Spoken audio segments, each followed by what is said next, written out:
محترمو نن چې کومه زموږ وظیفه ده دا د رجب د میاشتې حوالې سره ده او دا د استغفار ختم دی. څوک هم چې محترمه په دې میاشت کې د استغفار د ختمو کی الله پاک به د انسان ټول حاجتونه پوره کړي. که چېرته دوی دا ختم کې د قرض د ختمولو لپاره الله پاک ول قرض ختم کړي. کو چېرته دوی دا وظیفه کوي د حاجت د فاره الله پاک بوله حاجت پوره کی. کو چرته دوی د ختم کې د مشکل د فاره الله پاک بوله مشکلات ختم کی. کو چرته دوی د ختم کې د محبت د فاره الله پاک بوله بهترین محبت د محترم ورکی. د چې کوم محبوب دی الله پاک ورته دغه محبوب دا ملاو کی. کو چرته خزو خوند سوي چې د هغوی منځ کې لانجې وي کونجې وي جګړې وي استغفار د ختم د شروع کې ان شاء الله العزیز الله پاک بولا په ژوند کې محبت راولي په ژوند کې ول الله پاک سکون راولي د یو بل احترام وکړي.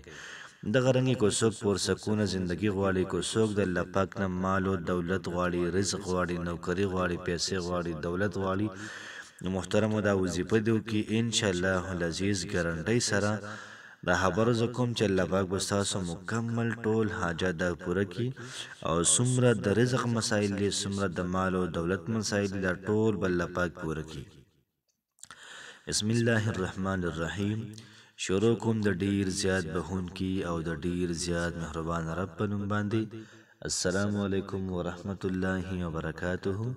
امید در رب کوم چې تاسو ټول په ټیک ټاک الله پاکم خوشاله آباد ساته. الله پاک دې زمونږ او تاسو ټول ګناهونه معاف کړي. الله پاک دې زمونږ او تاسو ټول حاجتونه دا پوره کړي. کو څوک غریبانان وي الله پاک دې د خپل خزانو نه دوی ته رزق ورکړي مال دې ورکړي دولت دې ورکړي. دا رنګ څوک پریشان حال وي الله پاک دې دوی پریشانې دا ختم کړي. نن چې محترمو زمونږ کوم وظیفه ده د رجب د میاشتې حوالې سره ده. کم سړی د رجب پر میاشت کې دا وظیفه کوي نو فرمایي چې الله پاک به د انسان ډیر زیات امداد وکړي. الله پاک به د خپل خزانو نه د انسان ته ډیر زیات صبر کړي. که چېرته محترمو د انسان غریب وي الله پاک به مالدار کړي. نن سبا چې څنګه معاشره ده او په دنیا کې ژوند تیرول دا ډیر زیات محترمو دا ګران کار دی. هر طرف ته مهنګایي د ورسیز ډیر زیات ګران دی. پښتو کې ته ویل کېږي هر چیز د اور په بیه دی. هر چیز محترمو دومره ګران شوی دی چې په دې کې ژوند تیرول دا ډیر زیات ګران او د هر چا د وس کار نه دی. استغفار د ختم شروع کړئ ان شاء الله العزیز الله پاک به ستاسو مال او دولت او رزق کې ډیر زیات برکت واچوي. زکه حسن بصری رحمت الله علیه یو سړی رالی تپوسونه ته وکړل چې دې سیز بارک راته وظیفه ووایي د دې باره کې مختلف قسم حل کراله مختلف خو لیکن حسن بصری رحمت الله علیه ورته څه ویلې هر چاته یو ذکر وښودو او هغه ذکر د استغفار ذکر و. هر چاته وی ته استغفار وایه ته استغفار وایه ته استغفار وایه.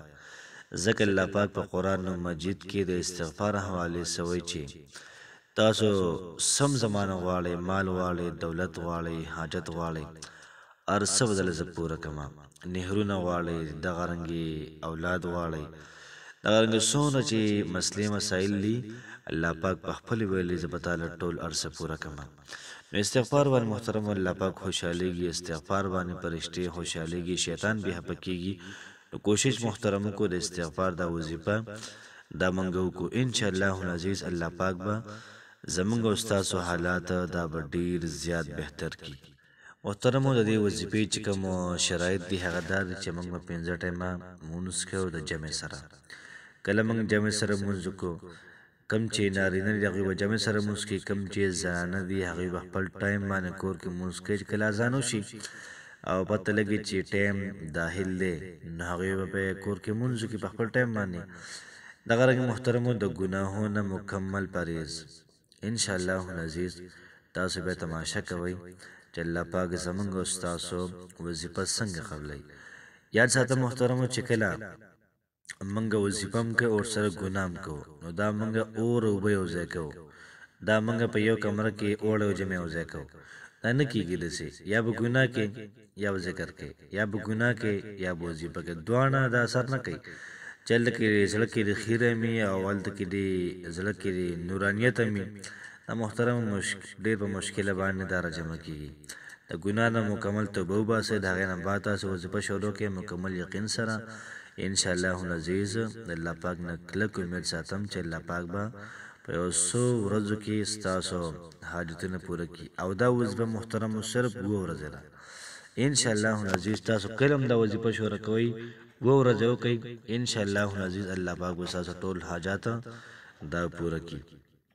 وظیفې ترتیب او طریقه کار داسې دی چې کله تاسو دا وظیفه کوئ نو تاسو به 2 رکعاته نفل وکړئ چې کله تاسو 2 رکعاته نفل وکړل او د نفل محترمو برکت به دا وي چې صحابه کرامو په 2 رکعاتو نفل باندې چاته الله پاک سورلی راژوندی کړي دي او چاته الله پاک باندې میچنې دا کولو کړي دي او چاته الله پاک لارې ښودلي دي او چاته الله پاک مال او دولت او رزق ورکړی دی د 2 رکعاتو نفلو ډیر زیات حیثیت دی محترمو نو که تاسو نه غواړئ چې د هر سره موږ ته میلاو شي لومبیا 2 رکعاته نفل ښه په اخلاص باندې په توجه باندې دهان باندې چې 2 رکعاته نفل وشي بیا به د هغې نه بعد 1100 پیرې 1100 پیرې به تاسو استغفار ووایئ یاد ساتئ محترمو بعضې هلکه باندې کې غلطي هم کوي څوک وایي استغفار استغفار استغفار دا ټیک نه دی استغفر الله استغفر الله استغفر الله او که څوک غټ ویلی شي استغفر الله الذي لا اله الا هو الحي القيوم واتوب الیه یا دې په ځای کې وایي چې استغفر الله ربي من كل ذنب واتوب الیه دا هم ټیک ده خو 1100 پیرې دی نو شارټ کټ استغفر الله استغفر الله کله کې غټم وایي کله کې دا واړم وایي انشاءالله العزیز محترمو ډېره زیاته فایده به کوي نن چې کومه زموږ وظیفه شوله دا محترمو د استغفار حوالې سره شوله او هر قسمه مسایل چې څومره دي په دنیا کې د خلق د شروع کې د هر قسمه مسلې لپاره انشاءالله العزیز د هر قسمه مسلې حل پکې شته دی دغه رنګ محترمو کم چې